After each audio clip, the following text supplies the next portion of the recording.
Movie की starting में एक लड़के को दिखाया जाता है जिसका नाम है जिगहाओ। जिगहाओ अपनी सिस्टर ताओ के साथ रहता है। जिगहाओ अपनी बहन का ख्याल एकदम बेटी की तरह रखता है। अब हमें दिखाया जाता है कि जिगहाओ एक डॉक्टर के पास बैठा है, जहां डॉक्टर उसे बताता है कि उसकी बहन को हार्ट की एक ऐसी बीमारी है जिसका हमें ऑपरेशन करना होगा और उसके लिए 5 लाख जुआन यानी कि तकरीबन 60 लाख रुपए का खर्चा आएगा। अब ये बात सुनकर जिगहाओ के होश उड़ जाते हैं क्योंकि इतने पैसे वो कहाँ से लाएगा। जिगहाओ की एक अपनी मोबाइल रिपेयरिंग की शॉप है।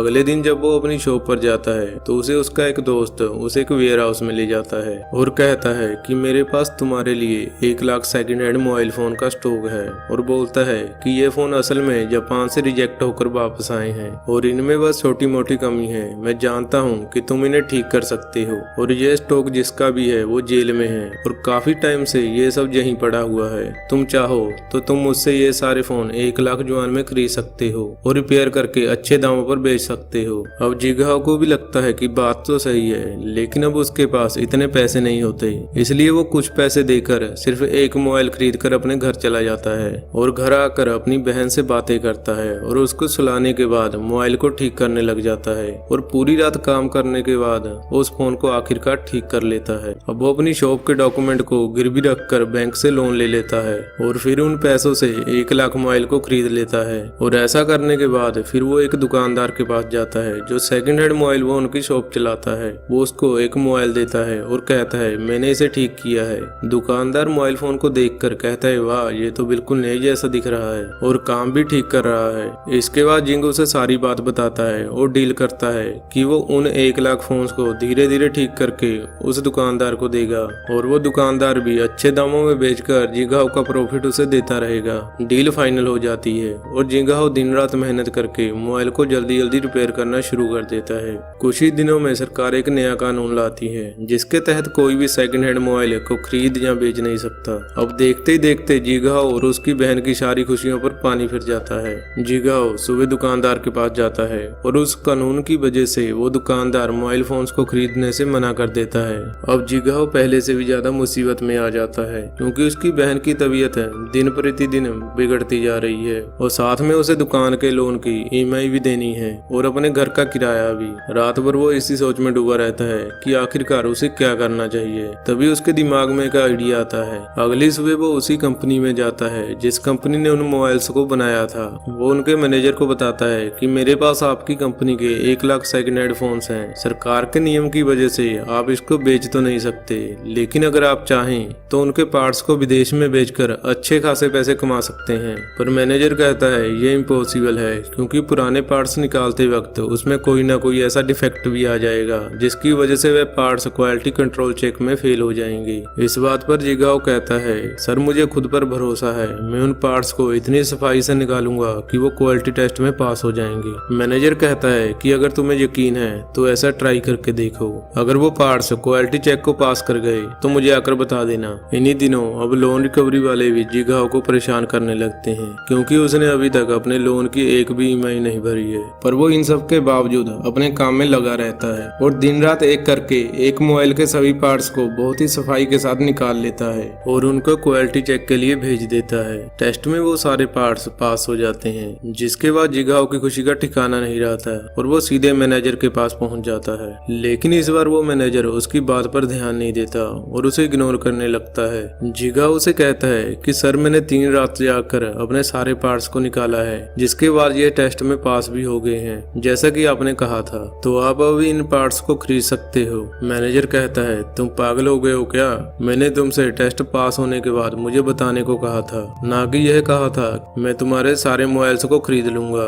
ये सब सुनकर जिगहाओ को गुस्सा आ जाता है, पर तभी उसकी नजर कंपनी के मालिक पर पड़ती है। वो अपने इस काम के बारे में कंपनी के मालिक को बताता है, लेकिन मालिक कहता है कि मुझे कहीं जाना है, इसलिए मेरी ट्रेन मिस ना हो जाए, तुम किसी और दिन मुझसे बात करना। और इतना कहकर वो अपनी कार से ट्रेन पकड़ने के लिए निकल पड़ता है। जिगहाओ अपना दिमाग दौड़ाता है और वो स्कूटी दौड़ाकर फौरन रेलवे स्टेशन पर पहुंच जाता है ताकि ट्रेन में ही कंपनी के मालिक से अपनी बात समझा सके। वो ऐसा करने में सफल भी हो जाता है और उनको सारी बातें समझाता है। कंपनी का मालिक उसके आत्मविश्वास और स्किल की तारीफ करता है और वो कहता है कि मैं इन मोबाइल्स को खरीद तो नहीं सकता क्योंकि ये इलीगल है, लेकिन एक तरीका है, तुमको खुद इन सभी फोन्स के पार्ट्स को को निकालना होगा, और अगर सभी पार्ट्स क्वालिटी टेस्ट में पास हो जाते हैं तो मैं तुमसे वो सब मोबाइल फोन्स को खरीद लूंगा। पर हाँ, याद रहे कि मैं तुम्हें उससे पहले ना तो कोई फाइनेंशियल सपोर्ट करूंगा और ना ही किसी आदमी या मशीन की मदद दूंगा। ये सब तुम्हें खुद करना होगा, खुद ही अपनी टीम बनानी होगी,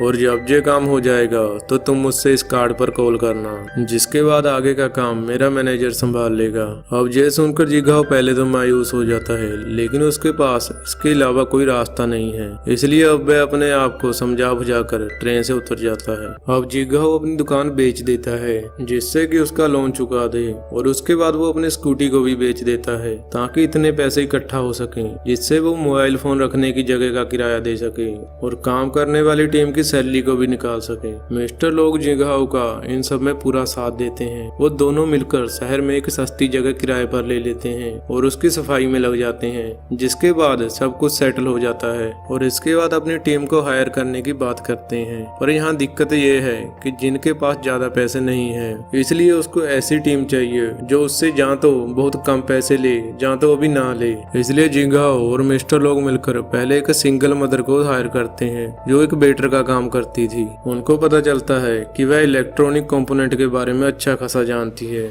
लेकिन ज्यादातर शोर वाली कंपनी में काम करने की वजह से उसके कानों में खराबी आ गई, जिसकी वजह से उसको नौकरी से निकाल दिया गया।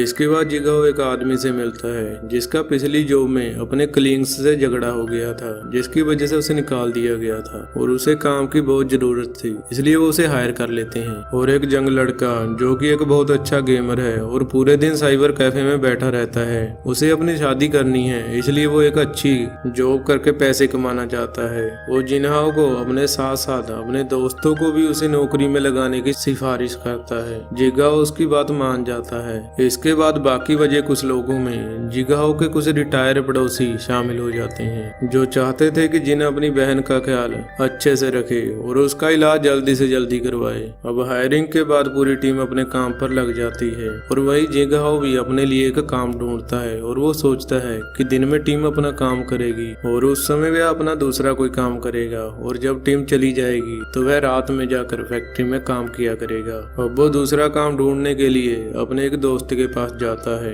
लेकिन उसका दोस्त पहले उसे मना कर देता है। लेकिन तभी जिगाओ उसके पैर पकड़ लेता है और अपनी बहन के बारे में बताता है। उसका दोस्त ये सुनकर काफी दुखी हो जाता है और उसे विंडो क्लीनिंग का काम दिलवा देता है। अब वो दिन में विंडो क्लीनिंग का काम करता है और रात में फैक्ट्री में जाकर मोबाइल का काम करता है, और इस तरह से वो अपनी मेहनत में कोई कसर नहीं छोड़ता। कुछ दिनों के बाद उस गेमर का दोस्त जिंगहाओ से लड़ाई कर बैठता है क्योंकि जिंगहाओ उसके कम काम करने की वजह से उसके कुछ पैसे काट लेता है। गुस्से में वो लड़का नौकरी छोड़कर चला जाता है, पर कुछ दिनों के बाद जब वह गेमर लड़का अपनी शादी करता है तो वहाँ जिंगहाओ और बाकी लोगों के अलावा वह दोस्त भी होता है। वो लड़का पहले आकर जिंगहाओ से माफी मांगता है और फिर से उसकी फैक्ट्री में काम करने के लिए तैयार हो जाता है। अब वेडिंग फंक्शन के बाद जिंगहाओ अपनी बहन के साथ घर वापस पहुंचता है तो वो देखता है कि मकान मालिक ने घर पर ताला लगा दिया है क्योंकि अभी तक जिंगहाओ ने अपना किराया नहीं दिया था। तो इसके बाद जिंगहाओ अपनी फैक्ट्री में ही अपनी बहन को लेकर आ जाता है और मोबाइल के एक बॉक्स से उसके लिए बेड बनाकर उसे सुला देता है।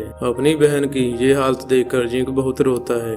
रात को उसे अपनी माँ का ख्याल आता है जिसका उसने वादा किया था कि वो अपनी बहन का पूरा ख्याल रखेगा और कभी उसे पेरेंट्स की कमी महसूस नहीं होने देगा। इस बात को सोच सोच कर ही वह बार बार रोने लगता है और आखिरकार सुबह हो जाती है और फैक्ट्री का मालिक उसका सारा सामान बाहर निकाल देता है। इसके बाद जिंगहाओ अपनी टीम को बताता है कि मैंने फैक्ट्री का किराया नहीं दिया है, इसलिए फैक्ट्री बंद हो गई है। मेरे पास इस महीने आप लोगों को सैलरी देने के लिए भी पैसे नहीं हैं और मैं ये भी नहीं जानता कि मैं आपको सैलरी कभी दे पाऊंगा या नहीं। मुझे सिर्फ इतना पता है कि अगर हम इस काम को पूरा कर लेते हैं तो हम सबकी जिंदगी बदल जाएगी, पर मेरे पास आप लोगों को देने के लिए अभी पैसे नहीं है। पूरी की पूरी टीम उसके सामने मौजूद होती है। सभी को जिंगहाओ के ऊपर पूरा भरोसा है। सभी जानते थे कि इतने दिनों में वो दिन में काम कर रहा था और रात में भी अपनी फैक्ट्री में काम करता था। मिस्टर लोंग ने पहले ही सभी को बताया हुआ था। अब सभी उसे कहते हैं कि कोई बात नहीं, पैसे नहीं है तो क्या हुआ, हम तो है ना, हम साथ मिलकर इस काम को पूरा करेंगे और साथ में आगे बढ़ेंगे।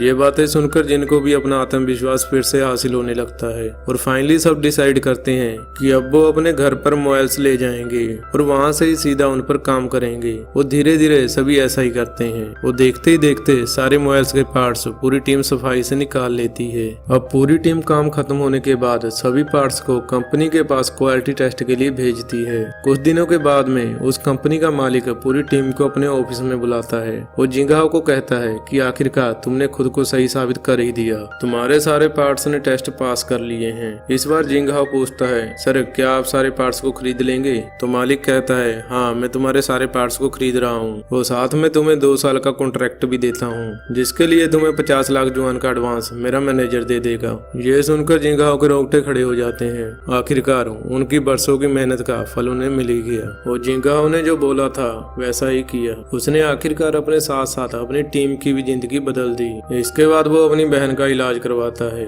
और अब वक्त आ जाता है 6 साल बाद का, जब वो खुद की बनाई एक कंपनी का CEO होता है और वो लोगों के सामने अपने इस सफर को शेयर करता है। और इसके साथ ही मूवी का एंड हो जाता है। दोस्तों आपको ये मूवी कैसी लगी कमेंट करके आप जरूर बताएं। अगर चैनल पे नए हैं तो चैनल को सब्सक्राइब करें।